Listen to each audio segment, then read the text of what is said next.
Assalamualaikum warahmatullahi wabarakatuh. Halo semuanya, bagaimana kabar hari ini? Semoga baik-baik aja ya. Kalau ada yang sakit, semoga diberikan kesembuhan. Dan yang masih sehat, tetap jaga kesehatan ya. Amin.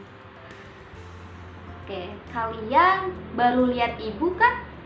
Nah, ada pepatah bilang bahwa tak kenal maka tak sayang. Jadi, izinkan ibu untuk berkenalan terlebih dahulu ya.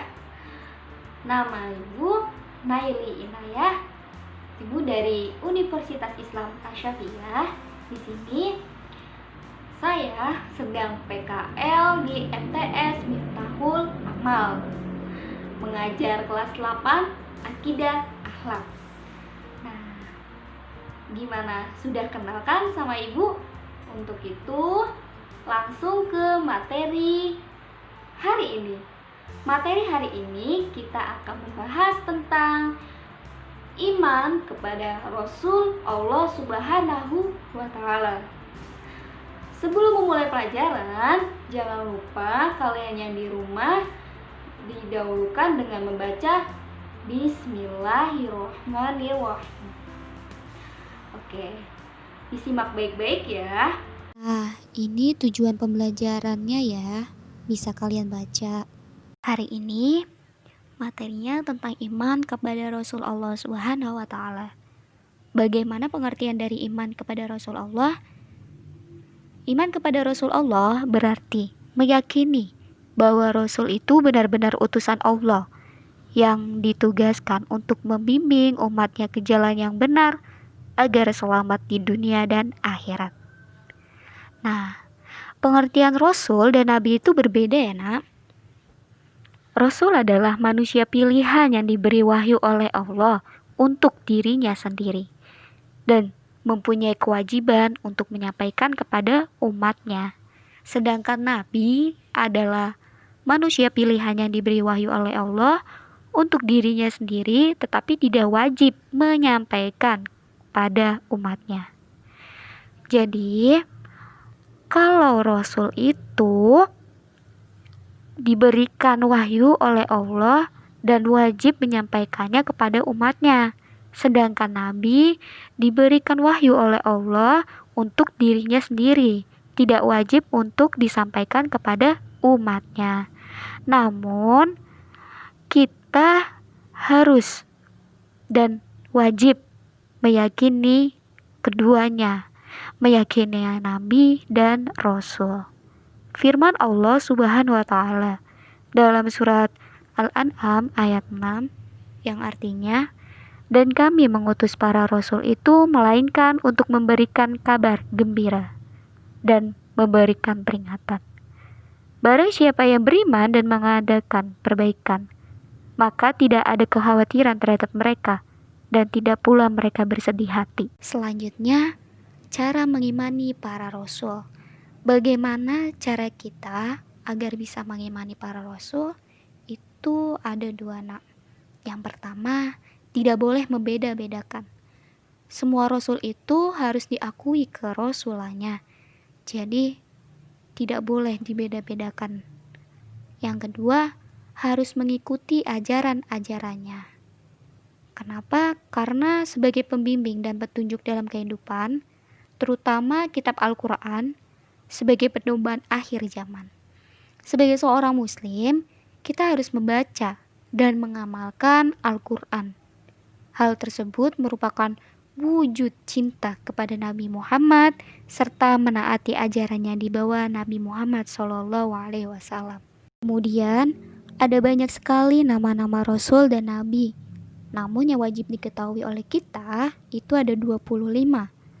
Kita tidak hanya mengetahui namanya saja nak, namun kita harus mempelajari kisahnya agar kita bisa mengambil hikmah dan pelajaran kisah Nabi terdahulu. Agar di luar kepala mengetahui nama dan Rasul bisa dengan nyanyian seperti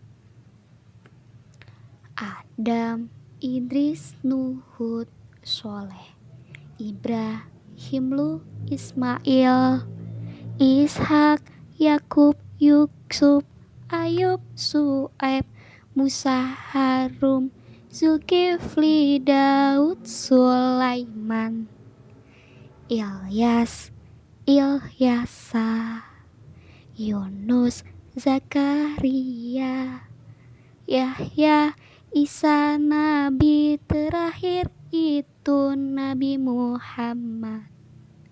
Nah, bisa juga dengan nyanyian seperti itu. Atau kalian udah hafal, itu lebih bagus lagi. Selanjutnya, sifat-sifat Rasul. Sifat Rasul itu ada 3. Yang pertama, sifat wajib. Sifat wajib merupakan sifat yang wajib ada pada diri Rasul. Kemudian, yang kedua, sifat mustahil. Sifat ini merupakan sifat yang tidak mungkin ada pada diri Rasul. Kenapa? Karena Rasul itu manusia yang suci atau maksum, atau terhindar dari sifat yang buruk. Kemudian yang ketiga, sifat jaiz. Sifat jaiz adalah boleh. Maksudnya apa?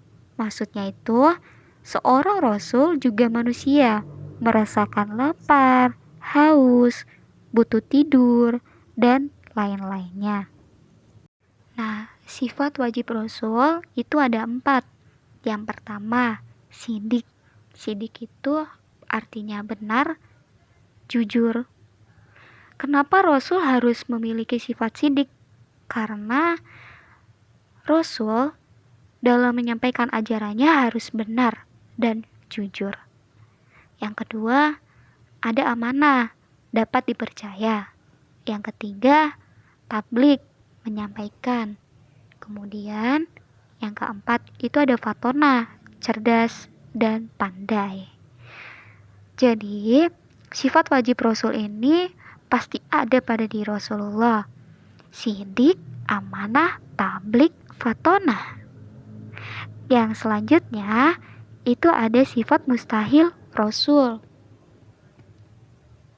Sifat ini merupakan sifat yang tidak ada, yang mustahil ada pada diri Rasulullah. Yang pertama, ada kizib. Kizib itu artinya dusta atau bohong. Rasulullah dalam menyampaikan tidak akan pernah bohong dan tidak pernah bohong juga. Kemudian yang kedua ada khianat, ingkar janji. Rasul gak pernah ingkar janji. Kemudian yang ketiga, kitman, menyembunyikan. Yang keempat ada balado. Nah, dari sifat ini itu tidak ada pada diri Rasulullah. Sifat wajib itu kebalikan dari sifat Sifat mustahil itu kebalikan dari sifat wajib. Selanjutnya ada Rasul Ulul Azmi. Siapa sih Rasul Ulul Azmi?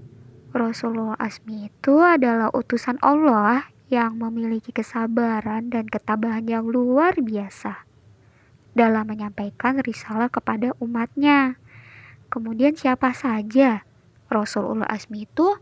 Rasul Ulul Azmi itu ada 5. Yang pertama ada Nabi Nuh, yang kedua ada Nabi Ibrahim, yang ketiga Nabi Musa, yang keempat Nabi Isa, dan yang kelima Nabi Muhammad Shallallahu Alaihi Wasallam.